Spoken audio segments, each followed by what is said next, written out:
ഈ plain blouse ഇടാൻ പലപ്പോഴും മനസ്സ് സമ്മതിക്കില്ല. ഈ ബ്ലൗസ് ഡിസൈൻ ചെയ്യാൻ കടയിൽ കൊടുക്കാമെന്ന് വെക്കുമ്പോൾ ക്രിസ്മസ് ഒക്കെ അല്ലേ, അവിടെയും തിരക്ക്. ഈ റെഡിമെയ്ഡ് വാങ്ങിക്കാമെന്ന് വിചാരിച്ചാലോ മനസ്സിണങ്ങിയത് കിട്ടിയില്ലെങ്കിൽ തൃപ്തി ഉണ്ടാവില്ല. പക്ഷെ എനിക്ക് സ്വന്തമായിട്ട് ചെയ്യുന്ന വർക്കുകളാണ് തൃപ്തി ഉണ്ടാകുന്നത്. എന്തായാലും തൃപ്തിയാണ് നമുക്ക് മെയിൻ. വീട്ടിൽ പല ഷേപ്പ് ബീഡ്സ് വാങ്ങിച്ചു വയ്ക്കുന്നത് വളരെ നല്ലതാണ്. ചില അത്യാവശ്യ സാഹചര്യങ്ങൾ ഉപകാരപ്പെടും. ഇവിടെ ഞാൻ ഉപയോഗിച്ചിരുന്ന കോപ്പർ കളറിലുള്ള സാധാ ബീഡ്സും 2 ബീഡ്സുമാണ്.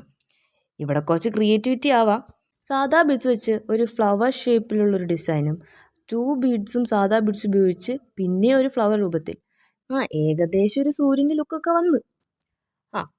ഇങ്ങനെ വർക്ക് ചെയ്ത് പുറത്തിറങ്ങുമ്പോൾ മിക്കവരും വന്ന് ചോദിക്കും, ആരാ ചെയ്തേ, എവിടുന്നാ ചെയ്തേ, എവിടെയാ കൊടുത്തത്? ആഹാ, ആ ചോദ്യം കേൾക്കുമ്പോൾ എന്താ സന്തോഷം, എന്താ ഉന്മാദം. അപ്പോൾ എങ്ങനെ കുറച്ച് ക്രിയേറ്റിവിറ്റി പുറത്തിറക്കുമല്ലേ. ഇഷ്ടപ്പെട്ടാൽ ലൈക്ക്, ഷെയർ, സബ്സ്ക്രൈബ്.